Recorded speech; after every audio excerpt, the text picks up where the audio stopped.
आज हामी कमर्सियल स्पेसको वास्तु भिजिटका लागि काठमाडौँको वनस्थलीमा छौँ। उहाँहरू मेरो लङ टर्म एस्ट्रोलोजी क्लाइन्ट हुनुहुन्छ र बिजनेस रिलोकेसनको प्लानिङ गर्ने क्रममा यस ठाउँको एनर्जेटिक सुइटेबिलिटी सुनिश्चित गर्न मसँग जोडिनुभयो। एस्ट्रोलोजीले सही समय देखाउँछ र वास्तुले सही परिवेश तयार पार्छ। जब समय र स्थान दुवै सन्तुलनमा हुन्छन् तब बिजनेसमा stability, clarity, long term growth सहज रूपमा डेभलप हुन्छ।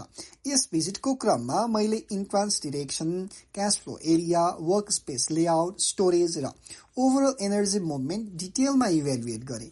कमर्सियल स्पेसमा शिफ्ट हुनु अघि नै उचित वास्तु असेसमेन्ट हुँदा फ्युचर डिलेज, अननेसेसरी एक्सपेन्सेस धेरै हदसम्म मिनिमाइज गर्न सकिन्छ।